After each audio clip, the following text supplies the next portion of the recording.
tu vois bien que dans le monde, des gens, ils entendent le même appel. Il y a des gens qui vont réagir, il y a des gens qui ne vont pas réagir. Les gens, ils vont entendre la même chose. Et pourtant, il y a des gens qui vont réagir, des gens qui ne vont pas réagir. Parce que ça dépend de combien la personne, elle a entretenu sa recherche. Je l'ai dit à quelqu'un qui est venu là, qui avait beaucoup de peine à Rosh Hashanah, il n'est pas venu, ça fait 20 ans qu'il venait à Rosh Hashanah, à Ouman, tous les ans. Même quand avec le Covid, il est venu et tout, il est venu pendant 20 ans. Et cette année, il n'est pas venu. Il ne sait même pas pourquoi il n'est pas venu. Et quand il s'est retrouvé chez lui à la maison le soir de Rosh Hashanah, il n'a même pas pu aller à la synagogue. Il est entré dans son lit en pleurant et il était brisé complètement. Il n'a pas compris ce qui lui est arrivé. Alors je lui dis, ça vient parce qu'il faut entretenir la recherche. Il faut être avec des gens qui cherchent le tzaddik. Tu vois, Rabbi Nathan, non seulement il remercie Hachem chaque jour qu'il s'est rapproché de Rabbeinu, mais Rabbi Nathan, il remercie Hachem qui ne déchire pas les livres Breslev. Maintenant, quand tu vois ça, Rabbi Nathan, tu crois que c'est une blague. Rabbi Nathan, il remercie Hachem qui ne déchire pas les livres de Breslev. Tu crois que c'est une blague. Tu crois que c'est un sketch pour rigoler. Comment Rabbi Nathan, que c'est le seul qui a connu Rabbeinu dans ce monde, vraiment, que même Rabbeinu, il a dit, s'il n'y avait pas Rabbi Nathan, il ne serait même pas resté une page de moi, rien du tout dans ce monde. Vous lui devez tout. Et cet homme-là, il te dit chaque jour, je remercie Dieu que je ne déchire pas les livres Breslev. Pourquoi? Parce qu'il sait qu'il ne sait pas. Il sait qu'il ne sait pas la grandeur que c'est Rabbeinu. Il est toujours dans un... Il a toujours une distance. Il n'y a pas j'ai compris. Il n'a rien compris du tout. Il n'a rien compris, il te le dit. Ouman, je ne sais pas ce que c'est. La tombe de Rabbeinu, je ne connais pas. Je ne sais pas ce que c'est. Mais je sais une chose, c'est que je dois aller tout le temps, c'est tout. Tout le temps, je vais aller. Tout le temps. Mais il ne sait rien. Il fait très attention de ne pas maîtriser la chose, de ne pas se dire, ça y est, je suis comme ça. Tu vois que celui qui est le moins Breslev de tous les Breslev, c'est Rabbi Nathan. Puisque lui, il remercie Hachem qui ne déchire pas. Qui est-ce qui remercie ici? Prends tous les gens Breslev aujourd'hui. Qui est-ce qui remercie Hachem qui ne déchire pas les livres Breslev? Il dit, moi, je déchire les livres Breslev, ça va pas, non? Lui, il croit que ça y est, il a compris. Tout le monde croit qu'il a compris. Tu vois, Rabbi Nathan, l'élève parfait, il est content tous les jours qu'il ne déchire pas les livres de Breslev. Donc, tu vois, quelque chose que tu ne comprends pas. Tu vois qu'il y a une approche avec un renouvellement extraordinaire, c'est-à-dire il y a une conscience qui est extraordinaire parce que il fait pas semblant, Rabbi Nathan. C'est-à-dire il le vit, il vit cette chose-là. Quand il dit à Rabbeinu fermez bien le sac, il vit ça. C'est-à-dire il a peur de perdre ça.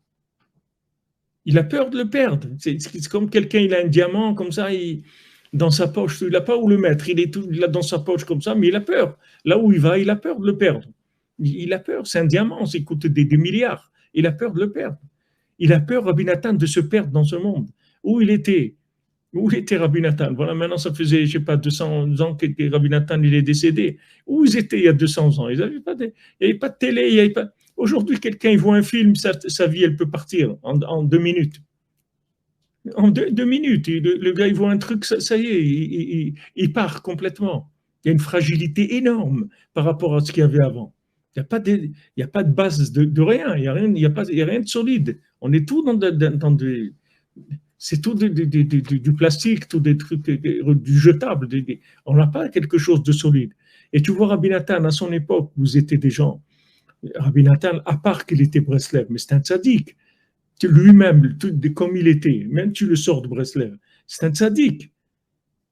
Et tu vois que cet homme-là, qui se rapproche de Rabbeinu, il a peur tous les jours que peut-être aujourd'hui il va déchirer les livres Breslev. Au lieu d'être celui qui diffuse Rabbeinu, il peut devenir le contraire, que quelqu'un qui va aller chercher les livres, il va les déchirer.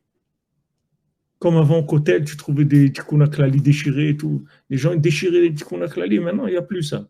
Mais avant, Les gens, ils déchiraient des Tikkun HaKlali, les gens ils étaient opposés et tout. Mais ça, c'était des opposants, ce n'était pas des Breslev. Mais quand tu vois celui qui est le plus Breslev dans le monde, qui a eu dans le monde, le Breslev numéro un du monde, c'est Rabbi Nathan, regarde comment lui, il a peur de perdre Rabbeinu. Au niveau où il est, la conscience qu'il a. Parce que il vit dans l'ouverture, c'est quelque chose de vivant. C'est pas, il a pas rentré et il dit, bon, ça y est, moi, je suis comme ça. Moi, je suis Breslev. Non, Rabbi Nathan ne dit pas, je suis Breslev. Il a dit, voilà, une barbe blanche j'ai pas fait Yidouche encore de devenir un juif cachère et je suis encore Breslev. J'ai une barbe blanche, je suis encore Breslev. Rabbi Nathan, il avait de la joie de ça, il est arrivé. Et Rabbi Nathan, qu'est-ce qu'il est? Il a connu Rabbeinu. Combien de temps il a connu Rabbeinu? 8 ans. Il a vécu combien d'années Breslev, Rabbi Nathan? 40 ans, 42 ans. Tout ce qu'il a été Breslev dans sa vie, c'est que ça, c'est tout. Et tu vois qu'il est impressionné. Chaque jour, il est impressionné qu'il reste là-dedans, que ça lui parle, qu'il a envie, qu'il est là. Tu vois le niveau de conscience. Parce que c'est des gens qui se renouvelaient. C'est des gens qui avaient un renouvellement. Donc, ils voyaient la valeur de la chose. Mais nous, ce qu'on fait, c'est que la chose, on la rentre, on la stocke. Mais tu ne sais pas que quand tu la stockes, elle perd sa vitalité. Elle perd la vitalité parce que tu l'as stockée. Donc, du moment où tu l'as stockée, tu as perdu la valeur de la chose. Dans tout, c'est comme ça. Pourquoi les gens ils ont problème de shalom bayit parce que les gens, ils stockent. Dès qu'ils vivent quelque chose, ils le prennent, ils le rentrent dans leur poche. Ça y est, ils ont stocké. Allez, maintenant, qu'est-ce qu'on peut trouver à grappiller encore dans ce monde, à se remplir les poches? Ils croient que ça y est, parce qu'il s'est marié, c'est son mari ou c'est sa femme, et ça y est, on a fini. Tu n'as rien fini du tout, tu n'as même pas commencé encore. C'est tous les jours. Tous les jours, il faut que tu renouvelles. Ce n'est pas quelque chose qui est acquis. Il n'y a pas d'acquis. Ça s'appelle une longue vie. Parce que quand tu vis comme ça, tu laisses l'infini rentrer dans ta vie. Parce que tu n'as pas stocké, tu ne vis pas avec des stocks. Donc il y a toujours des possibilités d'évolution, de changement, des rencontres extraordinaires. Mais si tu stockes, terminé.